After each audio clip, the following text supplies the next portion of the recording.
পারিনি, যার কারণে আজকে গতকালকে আপনারা দেখেছেন গোপালগঞ্জে যে ভয়াবহ হামলা এনসিপির উপরে, এটা তীব্র নিন্দা এবং প্রতিবাদ জানানোর কোন ভাষা নেই।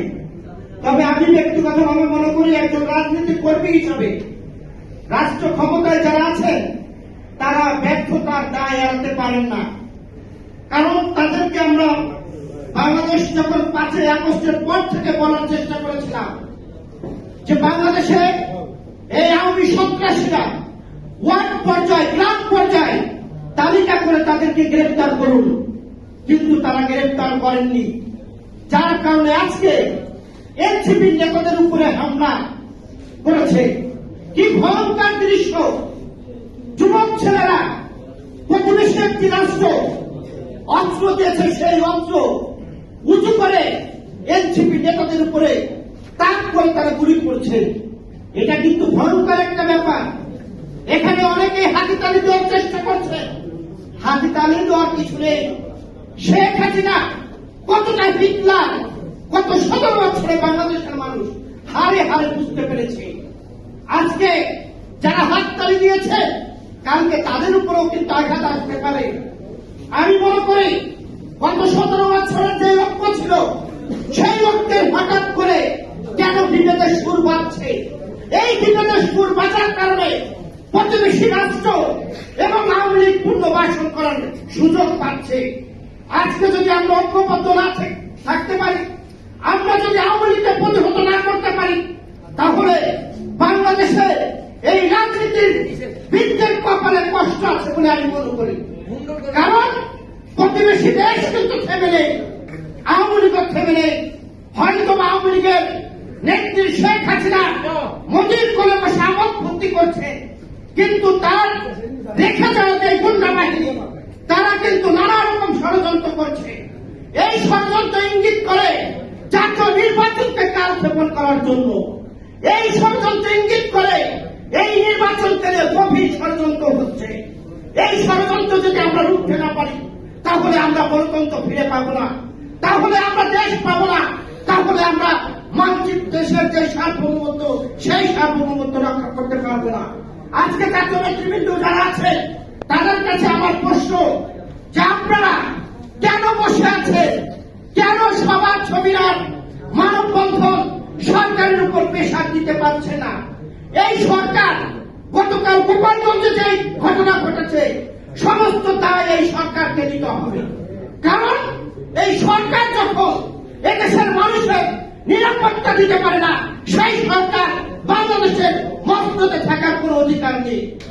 যখন রাষ্ট্র ক্ষমতায় থাকবে যেই হোক না কেন তার জন্য বাংলাদেশের আইন আছে, আদালত আছে, কিন্তু আপনি নিরাপত্তা দিতে পারবেন না, বড় বড় কথা বলবেন, আর এদেশের জনগণ আপনাকে রাষ্ট্র ক্ষমতায় রাখবে, সেটা হতে পারে না। আমি স্বরাষ্ট্র উপদেষ্টাকে বলতে চাই, একজন রাজনৈতিক কর্মী হিসাবে আমরা বিভিন্ন জায়গা দেখছি আপনি ছেলেপেলে মানসিকতা করছেন, হয়তো কোথায় যেয়ে বলছেন বৌদি দাদা আপনাকে কত টাকা দিয়েছে। এই কথা শোনার জন্য আপনাকে স্বরাষ্ট্র উপদেষ্টা করা হয়নি, আপনাকে করা হয়েছে প্রতিটি মানুষের, প্রতিটি নাগরিকের বাড়ি এবং তার নিরাপত্তা এবং দায়িত্ব হবে। আপনি ব্যর্থ হয়েছে, আপনার পদত্যাগ করে চলে যাওয়া উচিত। আজকে আমরা যারা গত 17 বছর বারবার কারাগারে গিয়েছি, নির্যাতন হয়েছি, পরিবার হারা হয়েছি, তারাও কিন্তু এই যে গতকালকে যে ঘটনা ঘটেছে আমরাও কিন্তু এর বাইরে না। আমরা এখন অনিরাপদ, আমাদের জীবনের নিরাপত্তাকে সরকার দিতে পারবে। আমি আজকে প্রেস ক্লাব থেকে যখন বের হব, গতকালকে গোপালগঞ্জে যে ঘটনা ঘটেছে, আজকে ঢাকা শহরে বিভিন্ন জায়গায় ঘাট বিমেল আছে, আওয়ামী সন্ত্রাসীরা হুকি ঝুঁকি দিচ্ছে, কখন কোন সময় কাকে গুপ্ত হত্যা করবে। কাজে আমাদের ঐক্যবদ্ধ হতে হবে। ঐক্যবদ্ধ যদি না হতে পারি, এই আওয়ামী লীগ সন্ত্রাসীরা সারা বাংলাদেশে যে তাণ্ডব শুরু করবে, সেই তাণ্ডব মেলা ফেলায় আমরা হয়তোবা অনেকে হারাতে হতে পারি। আমাদের নিরাপত্তা এই সরকার যখন দিতে ব্যর্থ, এই সরকার 1 মিনিটও রাষ্ট্র ক্ষমতায় থাকার অধিকার নেই। আমি এনসিপির আরেকটি কথা বলে আমার কথা শেষ করতে চাই। এনসিপির বন্ধুদের আমি রাজনীতিতে, জাতীয় রাজনীতিতে আপনারা এসেছেন, আপনাদের অভিনন্দন অভিবাদন জানাই। কিন্তু রাজনীতির যে পরিপক্কতা, রাজনীতির যে পরিকল্পনা, সেই পরিপক্কতা এবং পরিকল্পনার অভাব আপনাদের। এই অভাবের কারণে আজকে এই দুর্গতি হচ্ছে। আপনারা দেশনেত্রী বেগম খালেদা জিয়া, দেশনায়ক তারেক রহমান, বিএনপিকে যে কুরুচিপূর্ণ বক্তব্য দেন, এটা বাংলাদেশের মানুষ হতাশ হয় এবং নিন্দা জানায়। আপনারা ঢাকায় এসে দেশনেত্রী বেগম খালেদা জিয়া, তারেক রহমান, বিএনপির থেকে পরামর্শ নেবেন। আগামী দিনে আপনাদের যে সংকট, সকল সংকট কেটে যাবে। আজকে দেশনায়ক তারেক রহমান বলেছেন ফরিদপুরে এনসিপির জনসভা, সেই জনসভায় সকল ঐক্যবদ্ধ থেকে এনসিপিকে পাহারা দেওয়া। কিন্তু আজকে আপনার বুঝতে হবে, আপনার পাশে মাটি নেই, জনগণ নেই, কাজে এমন কোন কথা বলা যাবে না যেই কথায় আপনার বিপদ থেকে আনবে।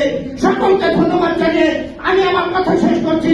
দেখা হবে রাজপথে, কথা হবে স্লোগানে। হয় লাশ না ইতিহাস,